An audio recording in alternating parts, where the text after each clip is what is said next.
நீங்களும் இப்படி தான் எந்த விஷயம் பண்ணாலும் வந்து உங்களுக்கு அகைன்ஸ்டாக போகுதா? Then this videos for you. எந்த எக்கனாமிக் சைக்கிளில் இருக்கோன்னு தெரியாமல் நீங்கள் ட்ரேட்ஸ் வந்து எடுத்தீங்கன்னா வந்து இப்படி தான் நடக்கும். எந்த எக்கனாமிக் சைக்கிளில் இருக்கோன்னு தெரிஞ்சுட்டா தான் நம்ம எப்படி மூவ்மெண்ட்ஸை வந்து நம்ம வந்து பேஸ் பண்ணலாம் அப்படிங்கிறது வந்து உங்களுக்கு ஒரு ஐடியா கிடைக்கும். எக்கனாமிக் சைக்கிள் தான் என்னன்னு கேட்குறீங்க? கவலைப்படாதீங்க. இந்த வீடியோவில் எக்கனாமிக் சைக்கிளை பற்றி தான் கம்ப்ளீட்டாக பார்க்க போகிறோம். So without wasting the time, let's get into the video. Economic cycle வந்து யாருக்கு யூஸ்ஃபுல்லாக இருக்குன்னா, இன்வெஸ்டர் அண்ட் பிஸ்னஸ்மேன் ரெண்டு பேருக்குமே எக்கனாமிக் சைக்கிள் வந்து ரொம்ப யூஸ்ஃபுல்லாக இருக்கும். ஏன்னா வந்து எக்கனாமிக் சைக்கிள் எதை பேஸ் பண்ணி நடக்கும்னா வந்து GDP growth, unemployment data, interest rate, இந்த மாதிரி எல்லா விஷயத்தையும் மேக்ரோ அண்ட் மைக்ரோ வந்து பேஸ் பண்ணி தான் எக்கனாமிக் சைக்கிள்ஸை வந்து க்ரியேட் ஆகும். இந்த எக்கனாமிக் சைக்கிள் வந்து உங்களோட இன்வெஸ்ட்மெண்ட்ஸ் விச் மீன்ஸ் ஸ்டாக் மார்க்கெட்டையும் வந்து அஃபெக்ட் பண்ணும் அண்ட் ஆல்சோ வந்து நம்ம பண்ணுற பிஸ்னஸையும் வந்து அஃபெக்ட் பண்ணும். அது என்னங்கிறத வந்து என்னென்ன எக்கனாமிக் சைக்கிள்ஸ் இருக்குங்கிறத இந்த வீடியோவில் பார்க்க போகிறோம். ஃபஸ்ட்டு எக்கனாமிக் சைக்கிள் பார்த்திங்கன்னா வந்து எக்ஸ்பேன்ஷன். இந்த எக்ஸ்பேன்ஷன் சைக்கிளில் உங்களுக்கு என்ன நடக்கும்னா வந்து டிமாண்ட் வந்து இன்க்ரீஸ் ஆகும். டிமாண்ட் இன்க்ரீஸ் ஆச்சுன்னா ஆட்டோமேட்டிக்காக உங்களுக்கு வந்து ப்ரொடக்ஷன் இன்க்ரீஸ் ஆகும். ப்ரொடக்ஷன் இன்க்ரீஸ் ஆச்சுன்னா என்ன நடக்கணும்? உங்களுக்கு வந்து எம்ப்ளாய்மெண்ட் வந்து அதிகமாக தேவைப்படும். அதனால் எம்ப்ளாய்மெண்ட் ரேட்டும் வந்து உங்களுக்கு வந்து இன்க்ரீஸ் ஆகும். இப்படி எம்ப்ளாய்மெண்ட் ரேட் இன்க்ரீஸ் ஆகிறது, ப்ரொடக்ஷன் இன்க்ரீஸ் ஆகிறது, டிமாண்ட் இன்க்ரீஸ் ஆகிறது எல்லாமே பார்த்திங்கன்னா உங்களுக்கு வந்து பிஸ்னஸை வந்து க்ரோ பண்ணும். இப்படி பிஸ்னஸ் க்ரோ ஆகிறதுனால என்ன நடக்கும்னா வந்து பிஸ்னஸ்மேன்ஸ் எல்லாம் நம்ம பிஸ்னஸை வந்து நெக்ஸ்ட் லெவலுக்கு வந்து எக்ஸ்பேண்ட் பண்ணலான்னு யோசிப்பாங்க. அப்படி யோசிக்கிறதுனால என்ன நடக்கும்னா வந்து பிஸ்னஸ்மேன்ஸ் எல்லாமே வந்து லோன்ஸ் வந்து வாங்கி அவங்களோட பிஸ்னஸை வந்து நெக்ஸ்ட் ஸ்டேஜுக்கு வந்து கொண்டு போவாங்க. அதே சமயம் மார்க்கெட் வந்து உங்களுக்கு இந்த எக்கனாமிக் சைக்கிள் வந்து எக்ஸ்பென்ஷன் ஸ்டேஜில் இருக்கிறதுனால, எக்ஸ்பென்ஷன் ஸ்டேஜ்னால் நான் முதல்ல சொல்லியிருப்பேன் இல்லைங்களா, உங்களுக்கு வந்து க்ரோத் ரேட் வந்து நல்லாயிருக்கும், ஜிடிபி நல்லா இருக்கும், எம்ப்ளாய்மெண்ட் எல்லாமே ஸ்டேபிளாக இருக்கிறதுனால உங்களுக்கு வந்து இன்ட்ரெஸ்ட் ரேட் வந்து அதிகப்படுத்தணும்னு அவசியமே கிடையாது. கவர்மெண்ட் அண்ட் பேங்க் வந்து உங்களுக்கு வந்து எப்போவுமே வந்து இன்ட்ரெஸ்ட் ரேட் வந்து கம்மியாக வச்சுருப்பாங்க. அதனால் வந்து லோன்ஸ் வாங்குறதும் ஈஸி. அதனால் பிஸ்னஸையும் வந்து பிஸ்னஸ்மேன்ஸ் எல்லாம் எக்ஸ்பேண்ட் பண்ணுறதுனால இதில் பிஸ்னஸும் இன்க்ரீஸ் ஆகும், ஸ்டாக் மார்க்கெட்டும் வந்து உங்களுக்கு வந்து க்ரோ ஆகும். இந்த சைக்கிளில் நீங்கள் என்ன பண்ணணும்னா வந்து உங்களோட இன்வெஸ்ட்மெண்ட்ஸை வந்து இன்க்ரீஸ் தான் பண்ணணுமே தவிர இந்த டைமில் வந்து நீங்கள் வந்து புக் பண்ணக்கூடாது. ப்ராஃபிட்ஸை எல்லாம் வந்து க்ரோ பண்ண தான் வந்து விடணும். நம்பர் 2 ஸ்லோ டவுன் ஸ்டேஜ்னு சொல்லுவோம். எவ்வளோ தான் மார்க்கெட் வந்து எக்ஸ்பேண்ட் ஆகும், ஒரு இடத்துல வந்து அது பீக் அவுட் ஆகணும் இல்லையா? இந்த பீக் அவுட் ஆகிற தருணத்தை தான் வந்து நம்ம ஸ்லோ டவுன்னு சொல்லுவோம். ப்ரீவியஸ் சைக்கிள் என்ன நடக்கும்னு சொல்லியிருந்தால் யோசிச்சு பாருங்கள். உங்களுக்கு வந்து டிமாண்ட் இன்க்ரீஸ் ஆகும், அதனால் ப்ரொடக்ஷன் இன்க்ரீஸ் ஆகும், நிறைய ப்ரொடக்ஷன் வந்து பண்ணுவாங்க. ஸோ டிமாண்ட் இன்க்ரீஸ் ஆகிறதுனால வந்து பிஸ்னஸ்மேன்ஸ் எல்லாம் என்ன யோசிப்பாங்கன்னா ப்ரைஸை இன்க்ரீஸ் பண்ணுன்னு சொல்லுவாங்க. ஸோ அதனால் வந்து ப்ரைஸ் இன்க்ரீஸ் பண்ண மக்கள் வந்து ஒரு கட்டத்தில் வந்து வாங்குறத வந்து கம்மி பண்ணிடுவாங்க. விச் மீன்ஸ் கன்சப்ஷன் வந்து அந்த டைமில் வந்து கம்மியாகும். அதனால் வந்து அவங்க பண்ணி வச்சிருக்கிற ப்ரொடக்ஷனில் ஒரு இடத்துல வந்து ஸ்டாக்னன்ட் ஆக ஆரம்பிக்கும். ஸோ இதை வந்து நார்மலைஸ் படுத்துறதுக்கு, விச் மீன்ஸ் இந்த ப்ரைஸ் எல்லாம் வந்து திருப்பி நார்மலைஸ்டு கொண்டு வரதுக்கு சென்ட்ரல் கவர்மெண்ட்டும் ஆர்பிஐயும் சேர்ந்து என்ன பண்ணுவாங்கன்னா வந்து மானிட்டரி பாலிசிஸில் வந்து இன்ட்ரெஸ்ட் ரேட்டை வந்து இன்க்ரீஸ் பண்ண பார்ப்பாங்க.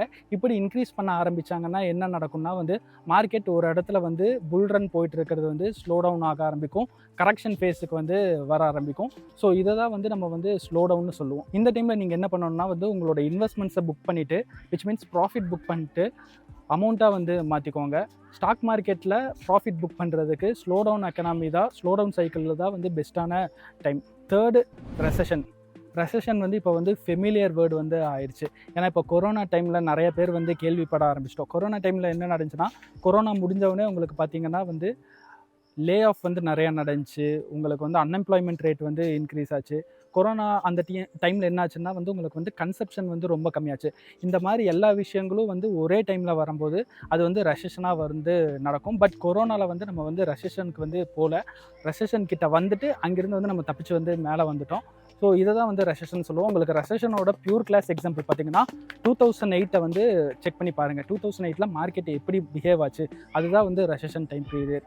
ரெசஷனில் உங்களுக்கு வர பார்த்திங்கன்னா வந்து மார்க்கெட் வந்து எல்லாமே அந்த இடத்துல வந்து டல்லாக இருக்கும். உங்களுக்கு வந்து பிஸ்னஸ் வந்து பெருசாக இருக்காது. மக்கள்கிட்ட வந்து அன்எம்ப்ளாய்மெண்ட் அதிகமாகிறதுனால உங்களுக்கு வந்து மக்கள்கிட்ட காசு அதிகமாக இருக்காது. இண்டிபெண்ட்டாக அவங்களால ஸ்பெண்ட் பண்ண முடியாது. இன்ட்ரெஸ்ட் ரேட்ஸ் வந்து ரொம்ப அதிகமாக இருக்கும். ஏன்னா வந்து ரெசஷன்லேருந்து உங்களுக்கு வந்து திருப்பி வந்து நம்மளுக்கு வந்து ஸ்டேபிள் ஆக்கிறதுக்கு ஒரே வழி இன்ட்ரெஸ்ட் ரேட்டை வந்து அந்த டைமில் வந்து நம்மளுக்கு இன்க்ரீஸ் பண்ணால் மட்டும்தான் வந்து முடியும்.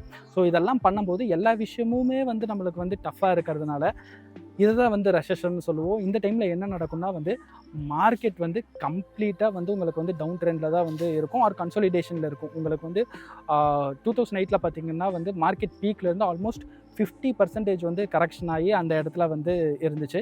ஸோ இந்த மாதிரி ரெசெஷன் டைமில் என்ன பண்ணணும் அப்படின்னு கேட்டிங்கன்னா, பெட்டர் ஸ்டார்ட் யுவர் இன்வெஸ்ட்மெண்ட்ஸ். என்ன ப்ரோ ரெசெஷன் டைமில் போய் வந்து புக் தானே பண்ணணும், நம்ம வந்து காசை கையில் வச்சுருக்கணும்னு கேட்டிங்கன்னா, நான் ஏற்கனவே ஒரு வீடியோவில் சொல்லியிருப்பேன், மார்க்கெட் வந்து ஒரு சைக்கிள். நம்ம லைஃப் எப்படி சைக்கிளாக இருக்கோ அதே மாதிரி மார்க்கெட் சைக்கிள். என்னதான் வந்து உங்களுக்கு வந்து கீழே போனாலும் ஒரு சமயத்தில் திருப்பி மேலே வரணும், கரெக்டுங்களா? இந்த மாதிரி வந்து ஏதோ ஒரு டைமில் வந்து ரெசிஷன் முடிஞ்சு மார்க்கெட் திருப்பி மேலே வரும்போது உங்களுக்கு வந்து எல்லா பிஸ்னஸுமே பயங்கரமாக வந்து பூஸ்ட் ஆகிருக்கும். ஒரு சிம்பிள் எக்ஸாம்பிள் திருப்பி வந்து 2020 வந்து நம்மளுக்கு நடந்துச்சு இல்லைங்களா? பிஸ்னஸ் எல்லாமே வந்து அந்த கொரோனா வைரஸ் வந்தவுடனே வந்து சராமாரியாக வந்து ஸ்டாக் மார்க்கெட் வந்து உங்களுக்கு வந்து விழுந்துச்சு. அப்படி விழுந்த உடனே வந்து பார்த்திங்கன்னா நிறையா வந்து businesses like Reliance, Tata motors, இதோட ஸ்டாக்ஸ் எல்லாம் போய் பாருங்களேன். டாடா மோட்டர்ஸ் 50 ரூபாயில் இருந்துச்சு. ரிலையன்ஸ் எல்லாம் வந்து ஐ திங்க் ஒரு 500-600 ஜோனில் வந்துருந்துச்சு. இப்போ வந்து டாடா மோட்டர்ஸ் பாருங்கள் 1000 ரூபீஸில் வந்து இருக்குது. ஸோ உங்களுக்கு வந்து ரெசெஷன் வந்து ஒரு இடத்துல வந்து உங்களுக்கு வந்து முடிஞ்சிடும். அதுக்கப்புறம் மார்க்கெட் நம்ம லைஃப் எல்லாமே வந்து ஸ்டேபிள் ஆயிரும். ஸோ ரெசெஷனில் தான் வந்து பெரிய ஆட்கள் எல்லாமே வந்து உங்களுக்கு வந்து இன்வெஸ்ட் பண்ண ஆரம்பிப்பாங்க. இந்த டைமில் தான் வந்து ஸ்டாக்ஸ் எல்லாம் சீப்பர் வேல்யூவேஷனில் இருக்கும். லாஸ்ட் சைக்கிள் பார்த்திங்கன்னா ரெக்கவரி சைக்கிள்னு சொல்லுவோம். நம்ம எவ்வளோ நாள் தான் வந்து ரெசெஷனில் இருப்போம்? நான் போன இதில் ஃபஸ்ட்டு எக்ஸ்பென்ஷனில் சொன்னேன் இல்லைங்களா? எவ்வளோ நாள் தான் எக்ஸ்பென்ஷனில் இருப்போம்?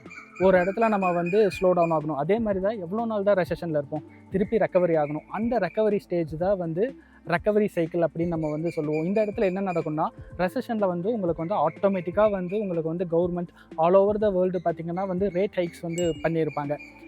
ரெக்கவரி பீரியட் ஸ்டார்ட் ஆக என்ன நடக்கும்னா, உங்களுக்கு வந்து ரேட் கட்ஸ் வந்து டிக்ரீஸ் ஆக வந்து ஆரம்பிக்கும். இப்போ உங்களுக்கு வந்து தெரிஞ்சிருக்கும் நம்ம எந்த ஃபேஸ் ஆஃப் இதில் இருக்கோங்கிறது.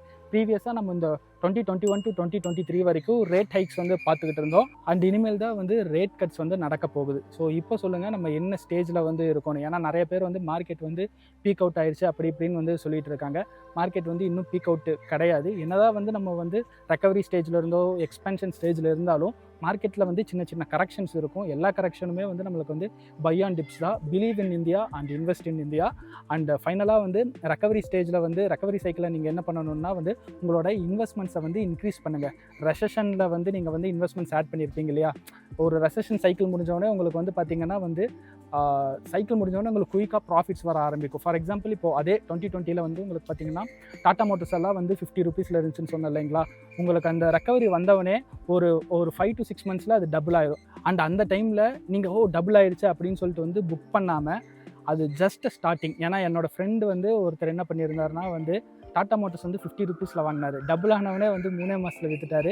இப்போ 1000 ரூபீஸில் வந்து அது ட்ரேட் ஆகிட்டு இருக்கு. அவர் யாரும் இல்லை, கேமரா ஹோல்ட் பண்ணிகிட்டு இருக்காரு. ஸோ இப்படி தான் வந்து நடக்கும். ரெக்கவரி ஸ்டேஜ் வந்து ஸ்டார்ட் ஆனவனே நம்மளுக்கு ப்ராஃபிட் வந்துருச்சுன்னு நினைப்போம். But that's just a beginning. உங்களுக்கு வந்து லாங் ரன் போகும். அதனால் வந்து இன்வெஸ்ட்மெண்ட்ஸை வந்து இன்க்ரீஸ் பண்ணுங்கள். இன்க்ரீஸ் பண்ண முடியாட்டியும் வந்து புக் பண்ணிடாதீங்க. That's all about the video. இந்த வீடியோவில் என்ன பார்த்தோங்கிறது ஒரு சின்ன சம்மரி மாதிரி கொடுக்குறேன். இந்த வீடியோவில் நம்ம எக்கனாமிக் சைக்கிளை பற்றி பார்த்துருந்தோம். எக்கனாமிக் சைக்கிளில் ஃபஸ்ட்டு சைக்கிள் பார்த்திங்கன்னா எக்ஸ்பேன்ஷன். இந்த எக்ஸ்பேன்ஷன் ஸ்டேஜில் வந்து உங்களுக்கு வந்து இன்வெஸ்ட்மெண்ட்ஸும் இன்க்ரீஸ் ஆகும், விச் மீன்ஸ் ஸ்டாக் மார்க்கெட்டும் இன்க்ரீஸ் ஆகும், பிஸ்னஸும் வந்து உங்களுக்கு வந்து க்ரோ ஆகும். செகண்ட் பார்த்திங்கன்னா வந்து ஸ்லோ டவுன்னு சொல்லுவோம். ஸ்லோ டவுன்னா என்னென்னா வந்து உங்களுக்கு எக்ஸ்பேன்ஷன் எவ்வளோ தூரம் தான் நடக்கும். ஒரு டைம் வந்து உங்களுக்கு வந்து பீக் அவுட் ஆகும் இல்லையா? அந்த பீக் அவுட் ஆகி மார்க்கெட் கீழே விழுகிறதா வந்து ஸ்லோ டவுன்னு சொல்லுவோம். தேர்ட் ஸ்டேஜ் வந்து பார்த்திங்கன்னா வந்து ரெசெஷன் என்னென்னா வந்து உங்களுக்கு வந்து இன்ட்ரெஸ்ட் ரேட் ஹைக்கு, அன்எம்ப்ளாய்மெண்ட் வந்து இன்க்ரீஸ் ஆகும், ஜிடிபி க்ரோத் வந்து ரொம்ப டவுனாக இருக்கும். இந்த மாதிரி எல்லா விஷயங்களும் சேர்றதா வந்து ரெசெஷன் சொல்லுவோம். அண்ட் ஃபோர்த் ஒன் பார்த்திங்கன்னா வந்து ரெக்கவரி ஸ்டேஜ். ரெக்கவரி ஸ்டேஜ்னா என்னென்னா வந்து எவ்வளோ நாள் தான் உங்களுக்கு வந்து ரெசெஷன்லேயே வந்து மார்க்கெட் அண்ட் மக்கள் வந்து இருப்பாங்க. ஒரு செட் ஆஃப் டைமில் வந்து உங்களுக்கு வந்து திருப்பி வந்து ரீபூஸ்ட் ஆகணும் இல்லையா? அந்த ரீபூஸ்ட் ஸ்டேஜ் தான் வந்து ரெக்கவரி ஸ்டேஜ். தேங்க்ஸ் ஃபார் வாட்சிங் த வீடியோ. ஸ்டாக் மார்க்கெட்டோட ரியல் ஃபேஸை கற்றுக்கிறதுக்கும் தெரிஞ்சுக்கிறதுக்கும் மறக்காமல் எங்களோட சேனலை வந்து சப்ஸ்கிரைப் பண்ணிக்கோங்க. அண்ட் நோட்டிஃபிகேஷன் பட்டனை வந்து எனேபிள் பண்ணிக்கோங்க. அப்போ தான் வந்து உங்களுக்கு வந்து டைம்லியில் வந்து வீடியோ கிடைக்கும். See you next video.